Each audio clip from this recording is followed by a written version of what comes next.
Eh bien bonsoir à tous les amis, supporters, supportrices parisiens, amoureux du football, supporters de notre club, bienvenue à vous. Les amis, comme promis, on se retrouve pour une vidéo spéciale sur la composition que j'aimerais que Tuchel mette en place, enfin que moi, si j'aurais été coach du PSG, j'aurais mis en place pour le retour face à Dortmund. Juste avant, j'aimerais revenir sur un petit point. Vous savez, tout à l'heure, je vous ai fait une vidéo où je vous donnais le ressenti, mon ressenti par rapport au Paris Saint-Germain, les joueurs qui ont fait la bringue hier soir. Il y a un petit détail que j'ai pas expliqué, parce que c'est important de souligner. Moi, comme je vous l'ai dit, j'attends le 11 mars. Et s'ils veulent se bourrer la gueule, faire la fête, faire l'anniversaire, se retrouver entre eux, c'est leur problème. Après, il faut qu'ils assument sur le terrain le 11 mars. Donc c'est pour ça que j'attends le 11 mars. Mais ce qui me gêne, ce qui me dérange, c'est que ça n'a pas fait comme l'anniversaire de Neymar cette année. C'est qu'ils n'ont pas pris le soin. En fait, ils ont pris des vidéos et ils ont tout balancé sur les réseaux sociaux. Et ça, ils ne l'avaient pas fait pour l'anniversaire de Neymar et j'avais trouvé ça très bien. Parce que là, en faisant ça, le problème, c'est que ça nous manque de respect à nous. Tu dois penser aux supporters qui souffrent depuis mardi soir.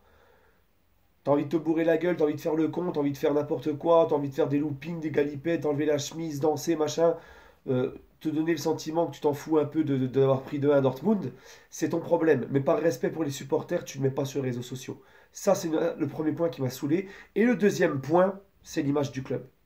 Parce que comme je vous l'ai dit dans cette vidéo-là tout à l'heure, le PSG est devenu le club le plus puissant financièrement au monde. C'est un club qui est suivi partout mondialement.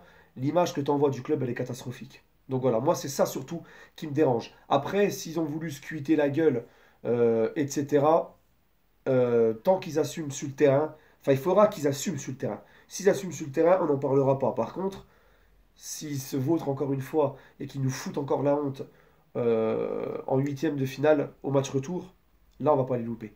Bref les amis, le match face à Dortmund, bah écoutez, moi franchement déjà premièrement, euh, ça me fait marrer parce que je vois beaucoup d'anti-PSG, surtout les Marseillais, qui font des vidéos parce que on a perdu le match aller, alors ils ont la gaule et puis ils se sentent plus pissés parce que vous savez, comme vous le savez, les supporters de Marseille, leur club ne leur procure tellement plus de sensations positives, un petit peu plus cette saison parce qu'ils font une bonne saison, mais en général, voilà, sur le plan européen en Ligue des Champions, vu qu'ils ne la jouent plus, ils n'ont plus de sensations positives. Donc il faut que, pour avoir leur adrénaline et leur dose de bonheur en Ligue des Champions, ils sont obligés de se rabattre sur les résultats négatifs du Paris Saint-Germain. Voilà. Parce que le Marseillais est jaloux, le Marseillais nous envie. Hein, il te parle souvent de l'argent du Qatar et tout, mais ça serait les premiers à venir lécher les bottes et à espérer et prier jour et nuit qu'un jour ma courte vende aux Émirats. Voilà. Mais bon, bref. Moi, ça me fait marrer parce que il y a un match retour. Il y a un match retour. Et nous, les Parisiens, on le sait, on est assez. L'expérience qu'on a, on le sait par le vécu que parler après le match aller, ça peut te porter préjudice pour le match retour. On le sait. Donc on est bien placé pour parler. Si vous voulez nous troller, si vous voulez faire votre buzz sur le PSG, nous troller, nous envoyer des pics, des machins, faire les guignols, pas de souci. Mais faites-le, hein, faites-le au moins après le match retour. Parce que si on passe, vous avez l'air vraiment de con. Je pense à des mecs comme Frankie Foot, Greg Empêche-moi, hein, tous ces. Voilà.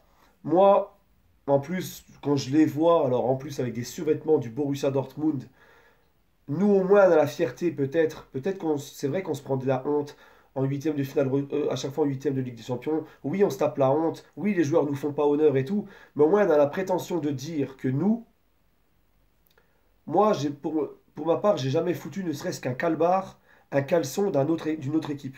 Je pourrais jamais foutre le maillot de notre équipe sur mon dos, etc. Nous, on a le mérite, on a des principes, on a des valeurs. Quand l'Atlético de Madrid a mis 3-0 face à Marseille, on était nous en tant que supporters parisiens, parce que c'est normal, c'est la rivalité. Tu peux pas demander aux Marseillais de nous supporter en Coupe d'Europe, comme moi, tu peux pas me demander de supporter Marseille en Coupe d'Europe. C'est logique, hein. Moi, eh ben, quand l'Atlético a battu Marseille 3-0, j'ai pas été me foutre un drapeau espagnol dans le fion et j'ai pas porté un maillot d'Atlético. D'accord? J'ai des valeurs, j'ai des principes. J'ai qu'une seule couleur que je peux porter, c'est celle de mon club. Voilà. Donc, fanfaronnez bien, les gars. Mais juste une chose, le conseil que je peux donner, encore une fois, aux Marseillais, sachez qu'à chaque fois que vous avez parlé, vous avez tiré dans le PSG, rappelez-vous qu'à chaque fois, ça vous a fait défaut derrière. Vous vous êtes foutu de la gueule du PSG pour le match pour la défaite face au Real. Hein, vous aviez des maillots du Real à l'époque. Rappelez-vous ce qui s'est passé. L'Atlético vous a réglé votre compte 3-0 en finale d'Europa League et ensuite vous êtes cassé la gueule, vous n'avez même pas été joué la Ligue des Champions. Lyon est remonté sur vous. Faites très attention parce que vous risquez de la jouer l'année prochaine, la Ligue des Champions. Vous avez le fair play financier au cul et je peux vous garantir que vous risquez fortement, fortement, fortement de le payer. On paye toujours l'arrogance. Et moi, je l'ai compris. C'est pour ça que j'essayais un petit peu de me calmer sur ça. Parce que moi aussi, à un moment donné, j'étais un peu trop dans le chambrage, j'étais un peu trop. Mais moi, j'ai appris.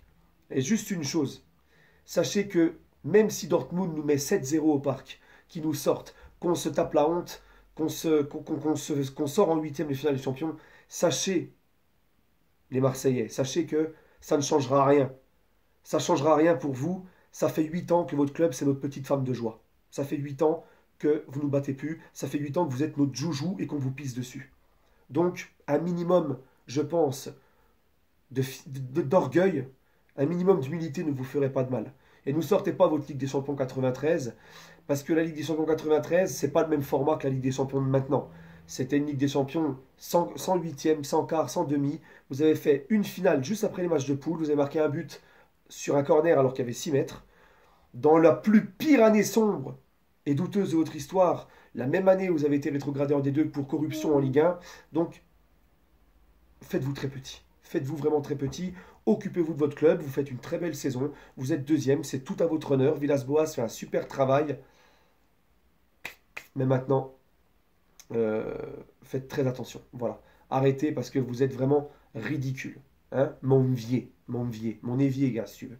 Voilà. Bref, moi, les amis, alors, j'ai vu les joueurs de Dortmund qui font que d'ouvrir leur bouche. Le CM de Dortmund sur les réseaux sociaux qui fait que d'ouvrir sa bouche. En mode, eux, c'est pareil, un peu comme les Marseillais. J'ai l'impression que ils nous ont éliminés, qu'il n'y a pas de match retour, que tout est fait. Ça me rappelle un peu l'arrogance des joueurs parisiens après le 4-0 contre le Barça. Hein, donc, eux aussi, il faut qu'ils fassent très attention.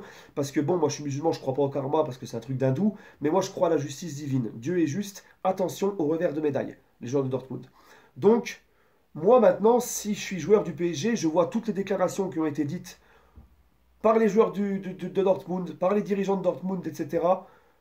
Moi, je rentre sur le terrain le 11 mars, je suis prêt à en découdre. J'ai une fierté, j'ai un honneur, et c'est pour ça que j'estime qu'il faudra que Tuchel mette les mecs qui ont le plus d'honneur, de fierté, et qui en ont le plus dans le pantalon le soir de ce match.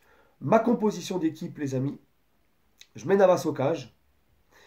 Je reste sur le 4-4-2 parce que c'est là que le PSG se procure le plus d'occasions, que ces derniers temps on a plus d'automatisme, qu'on a plus de fluidité dans le jeu, qu'on joue plus vite vers l'avant, etc. Je reste sur ce système-là. Et lorsque Dortmund a la balle, tu repasses en 4-3-3 avec Di Maria par exemple qui se replace au milieu et un des milieux qui se met un peu plus devant la défense, comme c'était le cas au match retour à Monaco quand on avait gagné 4-1. Le 4-4-2 avait été superbement dans ce système-là. Mais à la base, donc tu laisses en 4-4-2. En plus, Neymar, c'est ton leader technique.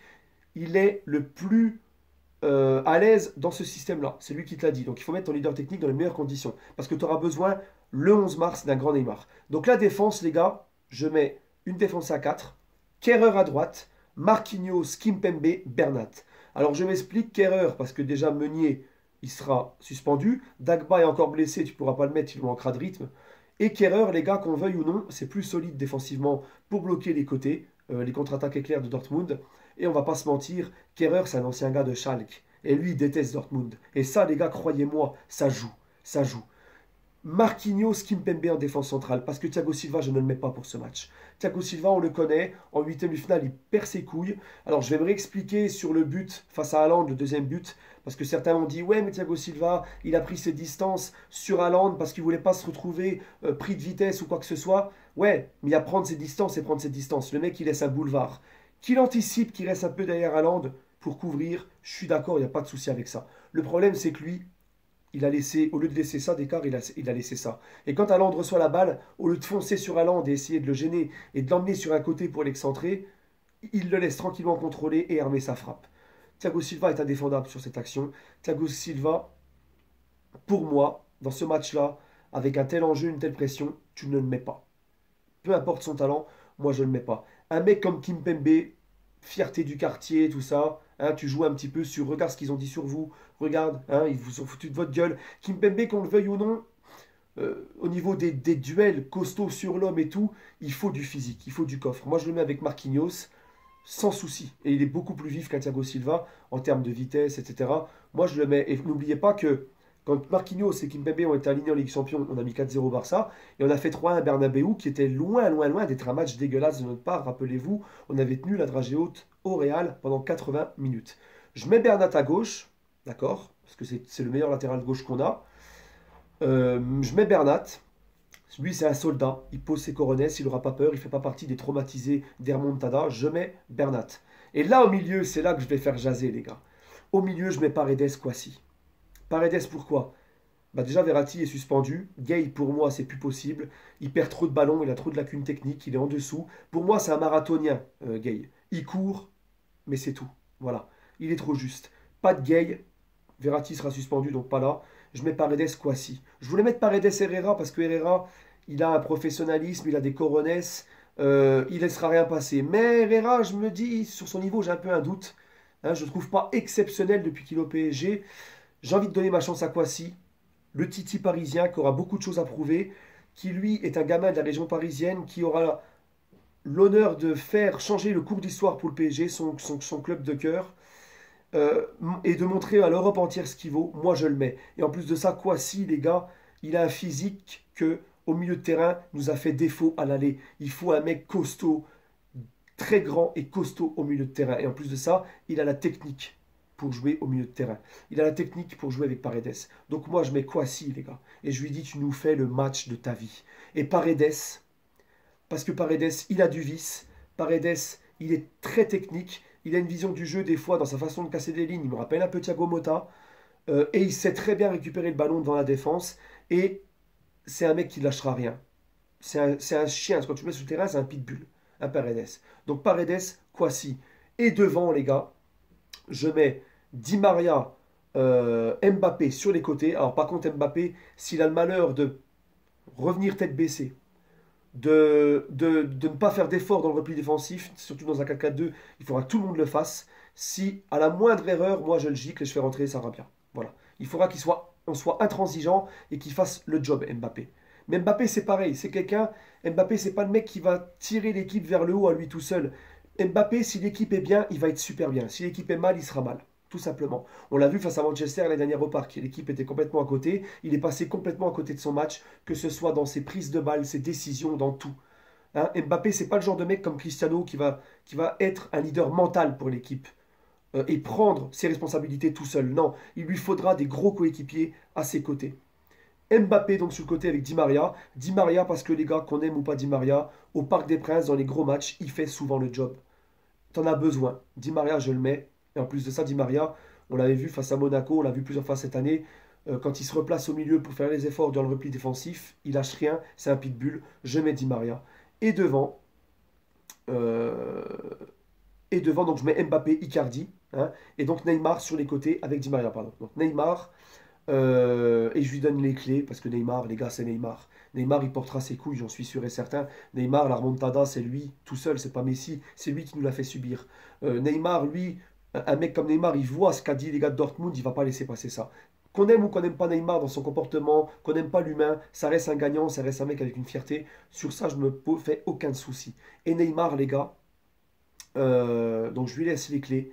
Je lui fais confiance. Et il ne faut pas oublier aussi que à la Coupe du Monde 2014 avec le Brésil, c'est lui qui a tiré l'équipe du Brésil vers le haut. Donc lui, par contre, il n'y a aucun souci. Ça sera ton leader technique et ça sera le mec qui prendra le jeu à son compte et qui apportera le caractère qu'il faut. Sur ça, j'en doute pas. Voilà les amis, donc la composition d'équipe que je mettrai face à Dortmund. N'hésitez pas à me donner la vôtre. Sur ce, prenez soin de vous et allez Paris.